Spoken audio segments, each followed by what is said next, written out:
Bonjour à toutes et à tous, très heureux de vous retrouver ici sur Major Prépa, plus précisément à Nice, je pense que vous l'avez deviné au vu de la vue derrière moi, pour cette vidéo consacrée à la filière finance de l'EDHEC Business School. Et pour en parler aujourd'hui, je me trouve avec mes trois intervenants du jour, que je vais laisser se présenter. Alors très rapidement, donc Laurent, bonjour. Bonjour, Laurent Deville, professeur de finance à l'EDHEC depuis une dizaine d'années et directeur académique des masters en finance. Ravi d'être là avec vous aujourd'hui. Parfait, avec moi également Marine. Bonjour, Marine. Je suis étudiante en M2 dans le Master Sustainable Finance and Climate Change avec Hugo. Voilà, donc moi je m'appelle Hugo Fournier, je suis en M2 aussi dans le même master que Marine. Très bien, voilà, les présentations sont faites. Et donc je le disais à l'instant, on aura l'occasion d'évoquer la riche filière finance de l'EDHEC. On le sait, l'EDHEC est quand même une école connue, reconnue pour ça. Donc très heureux de pouvoir en parler avec vous. Et peut-être, avant de rentrer dans le vif du sujet, est-ce que vous pouvez un petit peu vous appesantir aussi sur vos parcours? Je pense que ce serait intéressant. Vous l'avez présenté dans les grandes lignes, mais ce serait intéressant, vous déjà, de savoir pourquoi vous avez rejoint l'EDHEC et pourquoi, a fortiori, cette filière finance. Vous allez l'achever dans quelques mois maintenant. Et puis vous, Laurent, aussi, un petit peu de contexte sur votre parcours. Bien sûr, donc je commence par moi. Donc, je suis professeur de finance plus spécialisé dans un produit financier particulier qu'on appelle les ETF, les fonds indiciels cotés en bourse, donc plutôt finance de marché, mais avec une perspective très générale sur l'ensemble des métiers de la finance. J'ai fait une thèse à Strasbourg sur les options sur indices.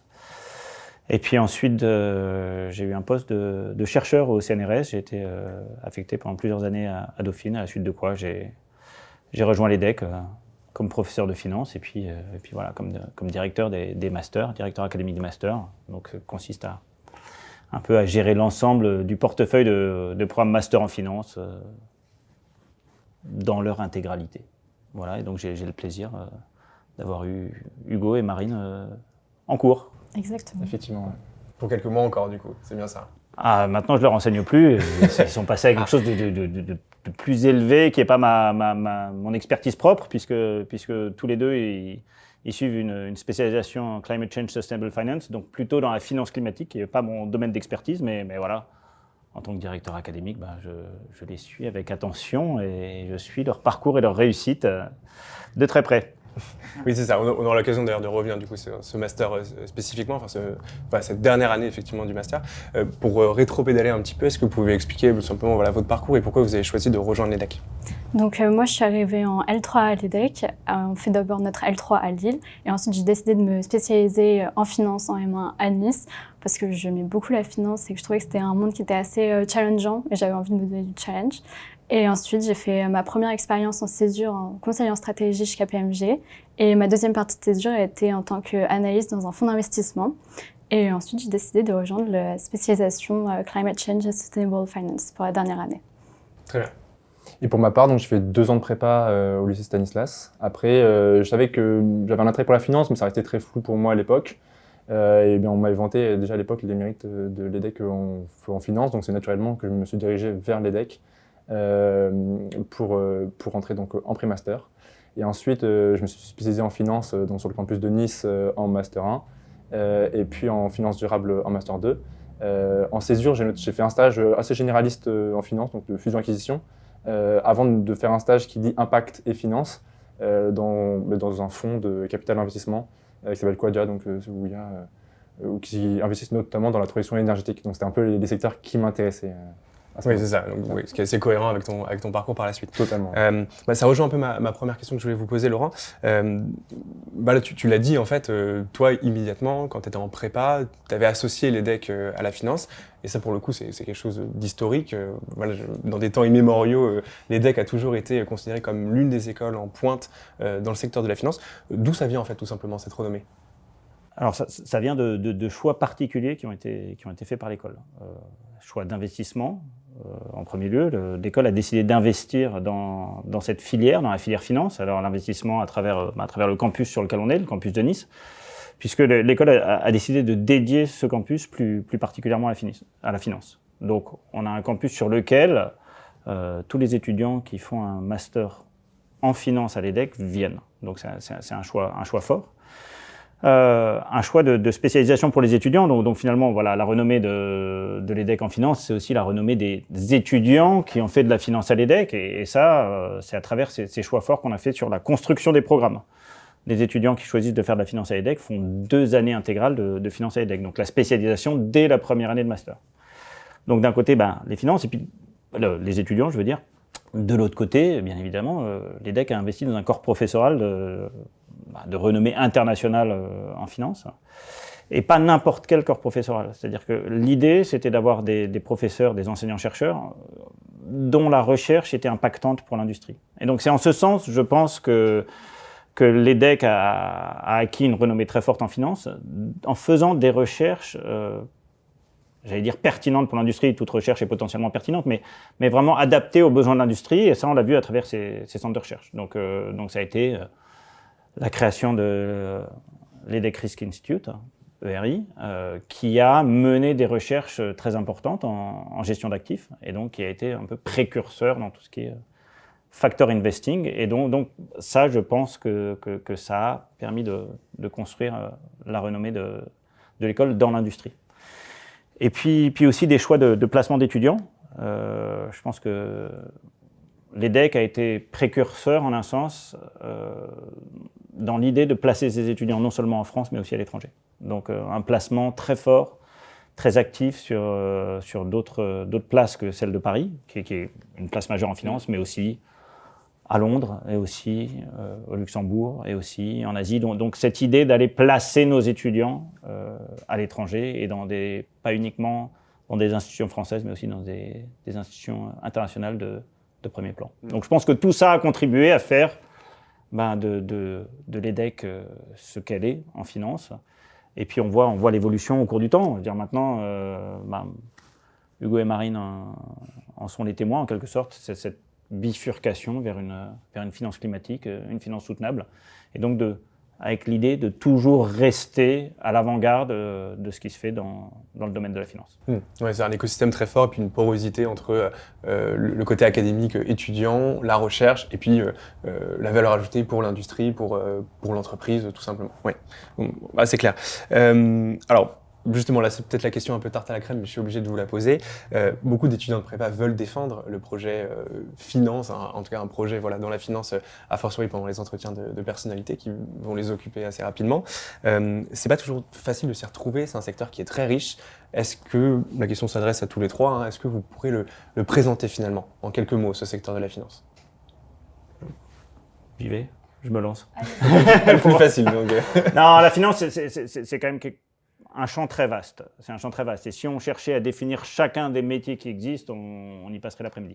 Maintenant, globalement, ce qu'il faut avoir en tête, c'est que la finance, c'est le financement de l'activité économique, d'une part, et aussi la recherche d'opportunités d'investissement. Donc c'est un peu en ce sens que je définis la finance, et puis avec ces 2 dimensions très fortes, même s'il y en a certainement plus que ça, mais une dimension très forte de finance d'entreprise, où on parle beaucoup de financement, et de finance de marché, qui est plus comment investir sur les marchés. Après, moi je comprends, pour les étudiants qui vont passer les entretiens, à la sortie de la classe préparatoire, c'est un peu difficile de se projeter dans des métiers, de se projeter dans des secteurs, et puis aussi ils auront l'occasion, quand ils intégreront l'école, de définir leur projet. Moi je ne sais pas, Hugo, Marine, quand vous êtes arrivés en pré-master, à la sortie de la classe préparatoire, vous saviez déjà ce que vous vouliez faire? C'est assez compliqué parce que justement, comme vous l'avez dit, justement, le secteur de la finance est assez vaste. On a des idées, on connaît les grandes lignes des métiers.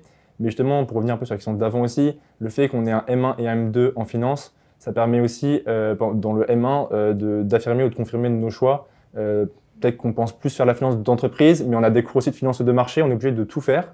C'est pas à la carte, on est obligé de faire tous les cours. Et donc, ça permet justement de guider nos choix et plus après de les confirmer ou non en stage de décision. Je suis d'accord. Affiner un peu son parcours. Oui, en L3, on balaye vraiment tous les types, que ce soit finance de marché, finance d'entreprise, aussi management ou conseil. Tandis qu'après, en M1, on va vraiment se spécialiser, donc par exemple en finance. Et après, en finance, la M1, on continue à balayer finance d'entreprise et finance de marché.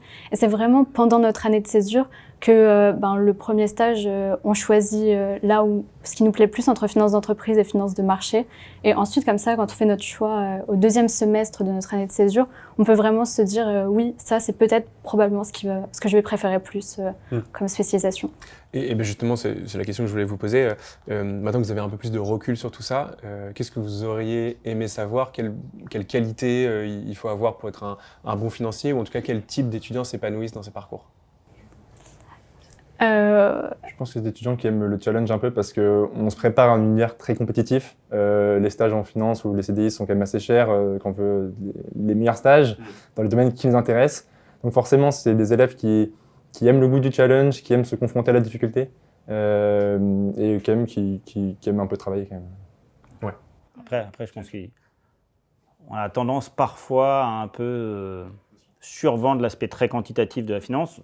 Cet aspect existe. Il faut quand même avoir une certaine appétence pour les chiffres, pour les statistiques, même si ce n'est pas une formation de mathématicien. On a un master in maths. Il y a même des management. gagneux d'ailleurs, des prépas littéraires qui s'épanouissent en finance. Qui s'épanouissent et qui se réalisent vraiment dans ces métiers-là. Maintenant, il ne faut pas avoir de détestation pour les chiffres, ça c'est certain. Vous n'allez pas toujours jouer avec des chiffres, jouer avec des données, Il n'y a pas que ça. faire un peu de programmation, enfin voilà, tout ça. Mais donc ceux qui s'épanouissent, je pense, pour ajouter un peu sur ce que tu disais, c'est avoir de l'envie. Je pense que c'est important. Donc on parle d'un secteur extrêmement compétitif.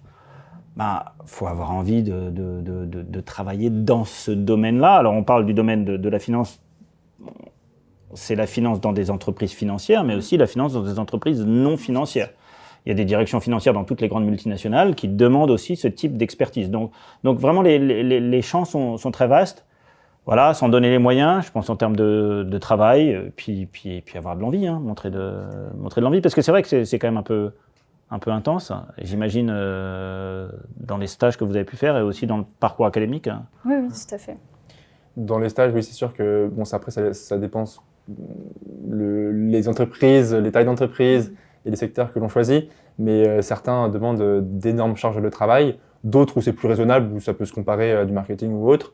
Mais il faut être préparé à encaisser une lourde charge de travail. Bon, voilà, au moins les étudiants sont prévenus. Alors, vous avez déjà un petit peu évoqué ça en creux, mais ça m'intéresse beaucoup de savoir. Vous avez choisi à l'EDEC de structurer le parcours un peu différemment. Donc, déjà, vous avez un campus effectivement propre pour ça, Nice, plutôt joli, chacun se fera son opinion. En tout cas, le campus est très beau par ailleurs, mais la vue est sympa aussi. Au-delà de ce campus, voilà, vous avez cette logique de vous dire, il y a un Master 1, il y a une année de césure et il y a un Master 2.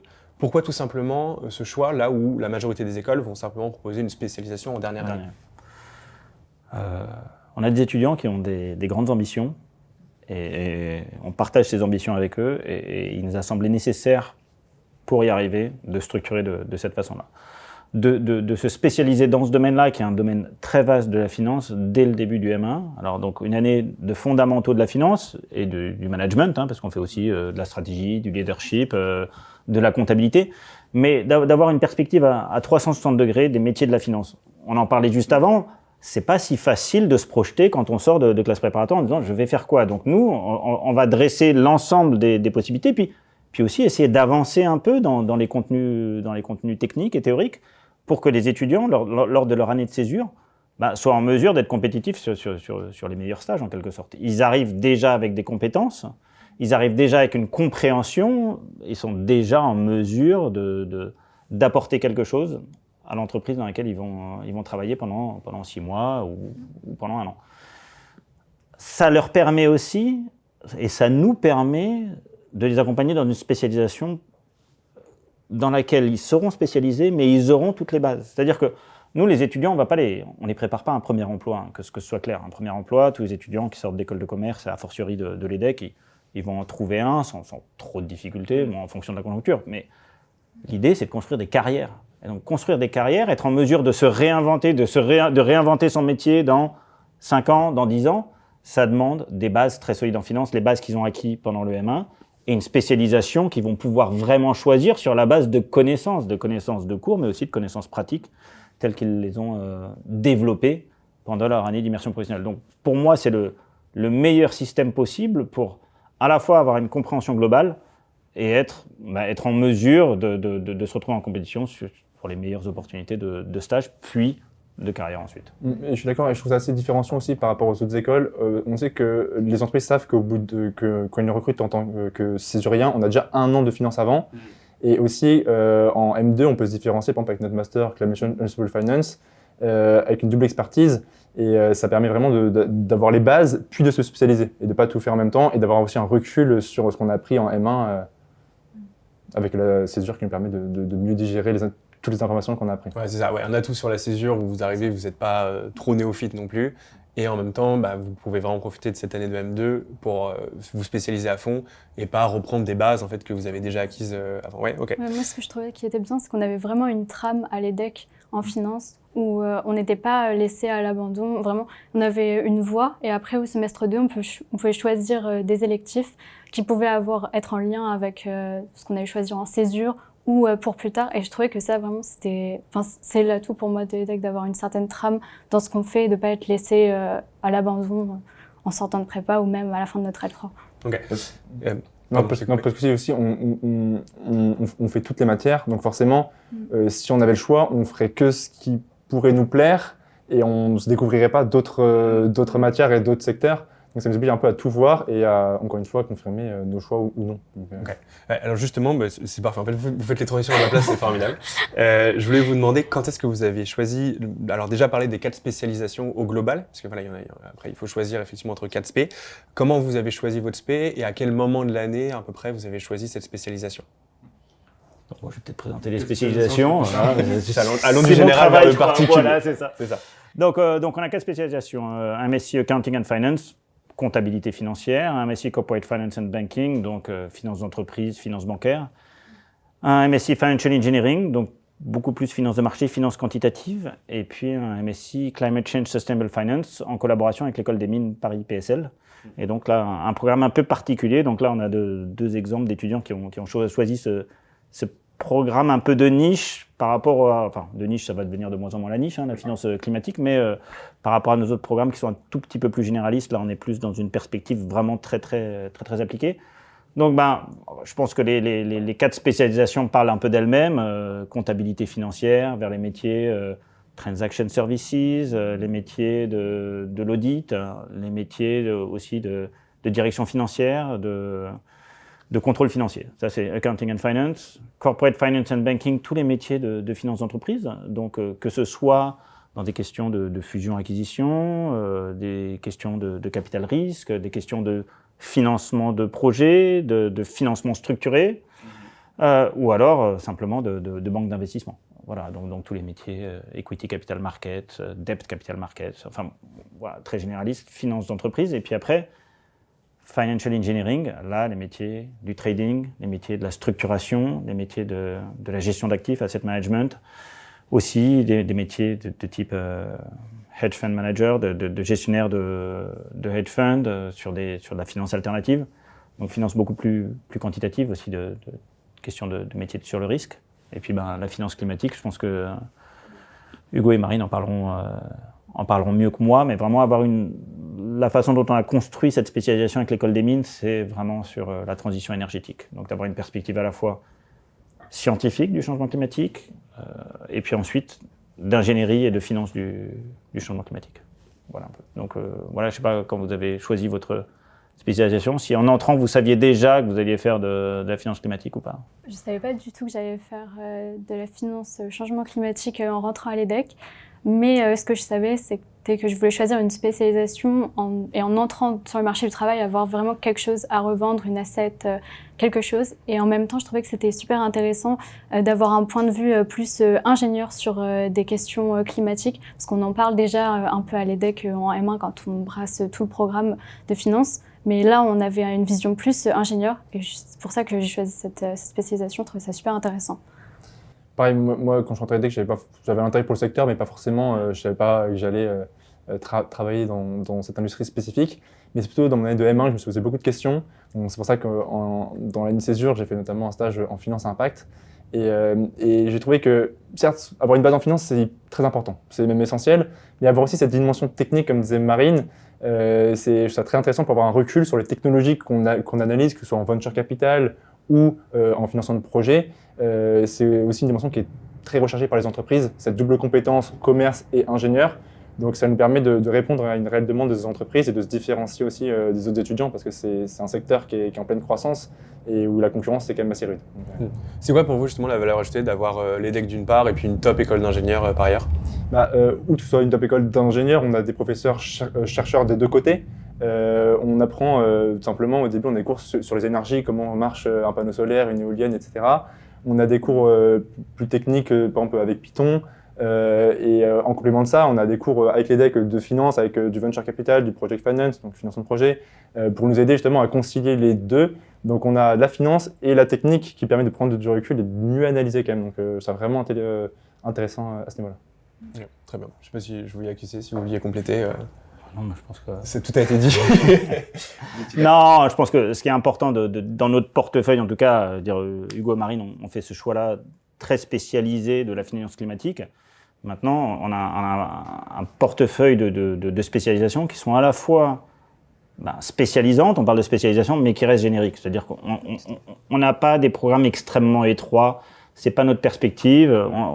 Dans chaque programme, les étudiants ont la capacité de construire un peu leur parcours, mais effectivement, c'est un peu à la marge, c'est-à-dire qu'on va un peu orienter le parcours à la fin par des électifs, par des choix spécifiques, mais l'idée, c'est quand même de dispenser une base solide et générale dans chacun des domaines. Et c'est pas parce qu'on fait un choix qu'après on rebasculera pas dans un autre. J'ai un coloc qui a fait Corporate Finance and Banking et qui a un stage de fin d'études en finance de marché. Donc c'est intéressant à ce niveau-là, c'est qu'on se spécialise, on nous donne les outils pour avoir le métier que l'on aimerait avoir, mais après, libre à nous après de se réorienter vers une autre industrie. Donc c'est pas un choix fixe. Oui, ça. D'où l'idée en plus de raisonner en carrière et pas juste en premier emploi. Ça, voilà. On l'a dit effectivement. Alors, si on revient un petit peu sur les choses très, très concrètes, très prosaïques, sur les modalités un petit peu d'admission, déjà une question bête, est-ce que le fait d'être accepté ici sur le campus niçois pour suivre la filière finance, est-ce que c'est conditionné à des résultats académiques, à un certain niveau en anglais, voilà, est-ce qu'il y a des conditions préalables? Alors, le passage en M1 à l'EDEC est conditionné à la réussite de l'année de pré-master, oui, globalement déjà. Et donc, le niveau en anglais, pour tous les étudiants, vous avez tous eu à passer un test d'anglais. C'est pas différenciant que ce soit Nice ou Lille. D'accord. Non, effectivement, quand les étudiants en pré-master vont faire ce choix de candidater à différentes filières, à l'EDEC, il y a la filière finance, il y a la filière apprentissage, il y a la filière business management et la filière GET. GET aussi dont on a parlé, effectivement. Donc, ces 4 filières, et ces 4 filières sélectives. Donc, nous, en finance, quel type d'étudiants on va choisir? On va choisir des étudiants dont on pense qu'ils ont réellement la capacité de se réaliser dans ces métiers-là. Et ça va se baser en partie sur leur performance académique. On a un programme qui est un peu exigeant sur certains points. Et donc s'assurer qu'on ne va pas mettre des étudiants en difficulté parce qu'ils se dirigeraient vers une filière qui ne leur correspond pas. Donc, ça se traduit par des résultats académiques lors de l'année de pré-master. Ça se traduit aussi par une motivation réelle pour intégrer ces métiers-là. Alors, on a toujours cette idée, finalement, il y a sélection chaque année, parce qu'en pré-master, va falloir être sélectionné pour intégrer le M1, enfin la filière finance. Et puis après, pendant l'année de césure, on va candidater à une spécialisation, on va encore être sélectionné. Moi, ce que je vois, c'est que des étudiants qui s'en donnent les moyens, ils obtiennent ce qu'ils cherchent. C'est-à-dire, il y a très peu d'étudiants. J'ai pas d'exemple d'étudiants qui s'en soient donné les moyens en termes de travail, les moyens en termes d'envie, qui n'auraient pas été sélectionnés dans la filière de leur choix. Ils ont déjà été sélectionnés au préalable pour intégrer l'EDEC, rien que ça. Tous ces étudiants-là, on intègre l'EDEC, on a la capacité d'intégrer la filière finance.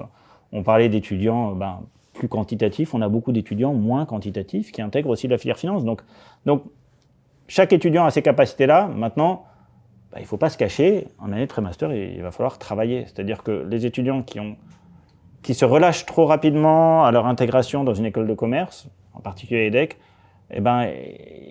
la poursuite de leur cursus ne va pas nécessairement dépendre que de leur choix. Voilà. Maintenant, si vous vous en donnez moyen, il n'y a pas de difficulté. Enfin, moi, c'est ma vision en tant que directeur académique, mais peut-être que vous, en tant qu'étudiant, vous avez une autre perspective. Je pense que certes, il y a une sélection, mais du moment où, ce que disait Laurent, du moment où il y a une motivation et on s'en donne au minimum les moyens, on peut arriver justement à intégrer assez facilement le M en finance et même par la suite le master que l'on veut, si on a fait les bons stages, si on a travaillé correctement en M1 aussi. Donc, je suis d'accord. c'est une question de volonté plus que je pense. Oui, d'accord. Il n'y a pas d'issue bloquante, même si on a vraiment une trajectoire où on veut vraiment faire telle ou telle carrière, et si on le démontre à l'EDEC, moi je pense qu'à mon avis, il n'y a pas de raison pour laquelle on ne serait pas pris en finance. Il faut vraiment avoir une démarche derrière si, dans le pire des cas, on pense qu'on ne peut pas être pris, mais franchement, il n'y a pas de... Non, je pense qu'on accompagne chaque étudiant à construire son parcours, que ce soit d'abord à l'EDEC et puis après son parcours de carrière. Donc là, on parlait beaucoup des cours. Est-ce que je réussis les cours? C'est l'exigence minimale de réussir d'un point de vue académique. Après, il y a aussi, on construit sa carrière. On a un Career Center ici, sur le campus de Nice, qui est spécifiquement dédié aux étudiants master en finance, donc aux carrières en finance. Donc, les étudiants arrivent avec des envies, on va les accompagner pour les construire. Alors après, parfois, ça nous arrive de dire aux étudiants, peut-être que ce domaine n'est pas forcément celui dans lequel vous allez le plus vous réaliser. Et je pense que c'est en ce sens qu'il faut qu'on construise l'accompagnement, c'est-à-dire chacun doit trouver chaussure à son pied. Hugo, tu disais tout à l'heure, stage de césure, certains sont très très exigeants, vont demander beaucoup de temps. Ça dépend des cultures d'entreprise, ça dépend des secteurs d'activité. On sait qu'en fusion-acquisition, on a tendance à beaucoup exploiter les étudiants. Mais là encore, ça va dépendre du type d'employeur. Et donc, tout ça, on expose aux étudiants et chacun doit faire son choix pour que, in fine, ils construisent la carrière à laquelle ils aspirent en toute connaissance de cause. Je pense que c'est ça qui est vraiment important. Et pour les sélections, dès votre arrivée en pré-master, on vous explique quels vont être les critères qui vont être utilisés pour faire ce choix-là. Et puis après, vous arrivez en M1, on vous dit attention, là maintenant, quand vous allez candidater pour les spécialisations, on va plutôt regarder ces critères-là. Donc après, donnez-vous les moyens d'arriver là où vous voulez arriver. Je pense que c'est en ce sens qu'on vous accompagne à construire votre parcours. C'est assez transparent, oui. Il n'y a pas de surprise. On disait clairement, on va regarder vos stages, on va regarder vos notes, on va regarder votre motivation. Et à partir de ce moment-là, soit on s'en donne les moyens et il n'y en aura pas de regret, soit après, c'est plus aléatoire. Et alors, vous avez répondu parfait à cette question-là. Sur le côté expérience étudiante, qu'est-ce que ça fait d'étudier 2 ans plus l'année de gap year à Nice? Est-ce qu'il y a beaucoup d'étudiants, pas beaucoup d'étudiants? Comment est le campus? La vie étudiante de manière générale?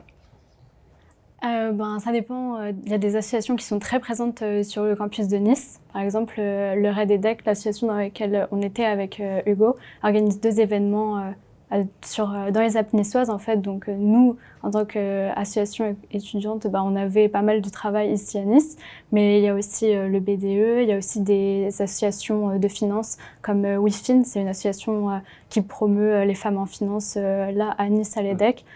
Il y a le choix d'association. Évidemment, il sera totalement différent de la vie associative qu'on peut et qu'il y a à Lille, mais c'est différent. Voilà. Mais c'est sûr qu'à Lille, il y a les nouveaux qui arrivent, il y a les prémasters qui arrivent. La vie associative, c'est quand même se concentre principalement à Lille, mais c'est pas parce qu'on est à Nice qu'on coupe totalement avec la vie associative. On a noué de très fortes relations avec notre asso et avec des autres assos, bien sûr. Et du coup, on est amené aussi à remonter à Lille parfois. Comme disait Marine avec le RAID, on doit faire des reconnaissances de parcours tous les week-ends. Donc on continue à être intégré dans les associations, même à Nice. Et de manière générale, vous n'étiez pas niçois de base, de ce que je comprends. Qu'est-ce que vous pensez est-ce que c'est une bonne ville pour étudier? Personnellement, c'est assez idéal. J'aime bien le sport de manière assez générale, donc je peux prendre le vélo, aller dans les Alpes niçoises, je peux aller me baigner dans la mer, je peux... avec l'EDEC, on a l'occasion aussi, on peut faire plusieurs sports gratuitement. On a de l'aviron tous les jeudis après-midi avec un professeur. Sur le port de Nice, on peut aller faire du tennis, on a une dizaine de terrains. Les autres sports, après, je les connais moins, mais donc on a un bon équilibre de travail et aussi de loisirs, donc c'est vraiment intéressant. Alors, il faut le dire, on a un campus sur Nice qui est un peu moins campus à l'américaine que le campus de Lille. C'est dur aussi de faire... pour ceux qui connaissent le campus de Lille. Voilà. Vraiment, la piscine, le grand gymnase, le grand parc, dormitory, Donc c'est un campus différent. Par contre, vous voyez, on est sur la promenade des Anglais, extrêmement accessible depuis le centre-ville. On a le tramway qui s'arrête devant le campus, qui va directement au centre-ville, qui va à l'aéroport de l'autre côté, qui va à la gare dans un sens. Donc la possibilité pour les étudiants d'habiter un peu à n'importe quel lieu de Nice, parce que le tramway va traverser toute la ville. Et puis, voilà, on est dans une région exceptionnelle. Alors, je ne sais pas si les étudiants ont beaucoup l'occasion d'en profiter, parce que je crois qu'ils ont quand même beaucoup de travail avec leurs cours, avec leurs projets, avec leur mémoire de fin d'année. Mais bon, il y a malgré tout du temps pour en profiter. Tout l'hiver, on a des stations de sport d'hiver à quoi, une heure et demie de route. Il y a des bus qui emmènent directement là-haut. Et puis, quand la saison de ski est finie, on peut passer à la course, on peut passer à la natation en mer, on peut passer... voilà, la ville voilà. douce. Il y a beaucoup d'événements sportifs aussi. Il y a l'arrivée du Tour de France cette année qui va être à Nice. On a le Paris-Nice. On a, bien sûr, il y a l'équipe de Nice de foot. Après, sur la Côte d'Azur, il y a Monaco, le Grand Prix à Monaco. Il y a Monte-Carlo dans 2 semaines. Ça va être sympa aussi. Fan de tennis, oui, je comprends. Non, voilà, donc je pense que voilà, la vie étudiante, une vie étudiante qui existe, avec peut-être quand même un curseur qui bouge un petit peu plus vers l'académique que sur le campus de master et pas de c'est des choix, voilà, c'est des choix d'étudiants. Je pense que les étudiants en sont conscients quand ils font ce choix-là. Bon, parfait. Alors, j'avais une dernière question à vous poser, mais bon, pas des moindres, hein, last but not least, comme on dit. La question des débouchés aussi, bien sûr. Alors, vous l'avez dit, voilà, vous raisonnez plus en termes de carrière que de premier emploi. Malgré tout, est-ce que vous pouvez dresser une sorte de panorama un petit peu des diplômés? Est-ce qu'ils bossent plus en France, plutôt à l'étranger? S'ils bossent en France, dans quelle région? Est-ce qu'il y a des typologies quand même de métiers qu'on retrouve davantage?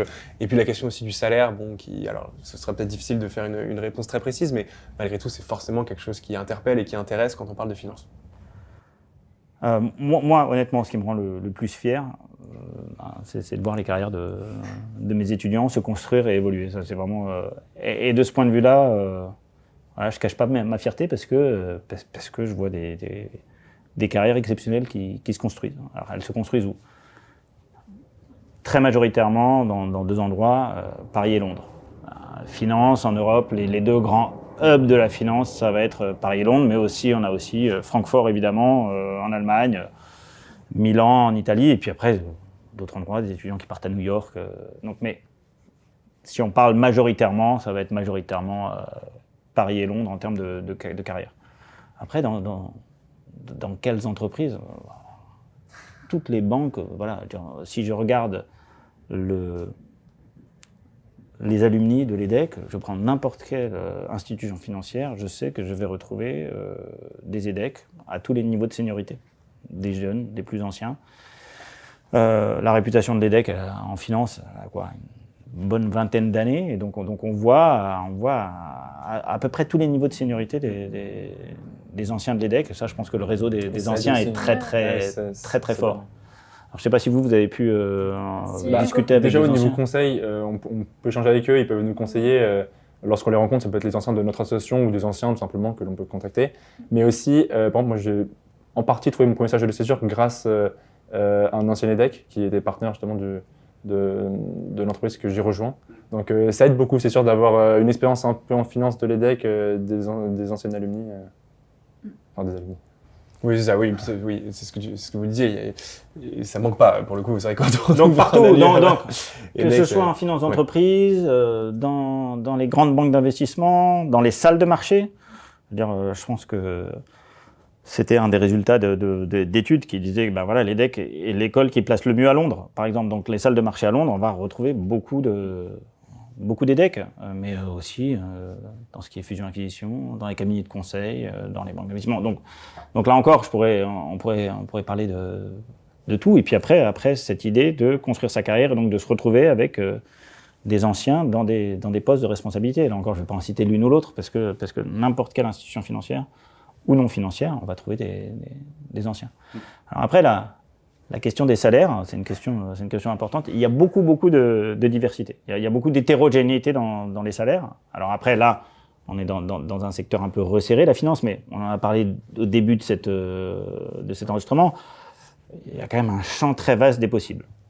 Donc je vais pas sortir des chiffres qui vont faire rêver en disant tel ou tel, puisque oui, on a effectivement des anciens qui gagnent des fortunes très rapidement à la sortie de leurs études. Un point sur lequel dont je pourrais parler, c'est le classement du Financial Times du master en finance. Parce que là, c'est pas des chiffres qui sont donnés par l'EDEC. C'est le FT qui fait foi. Qui va faire des enquêtes auprès des anciens. Et l'année dernière, mesurer le salaire des anciens, donc plutôt en finance de marché, en moyenne 3 ans après leur sortie de l'école à 130 000 $ par an. Voilà, donc des salaires très élevés, évidemment, des carrières extrêmement rémunératrices. La finance est un secteur qui paye bien ses employés, qui est aussi très exigeante, qui demande beaucoup. Mais en tout cas, le retour sur investissement est là. Après, tout dépend des métiers. C'est ça, une dichotomie aussi entre Paris et Londres. Londres paye mieux que Paris, globalement. Bon, selon les secteurs géographiques, selon les typologies de métiers, selon les employeurs. Tous les employeurs ne payent pas de la même façon. On va avoir une grande diversité de salaires, mais globalement, des carrières avec des salaires plutôt très attractifs. Oui. Et à base comparable, en tout cas, l'EDEC dans le FT s'en sort plutôt très très bien. Se place bien de ce point de vue-là en termes de salaire, avec, même si c'est pas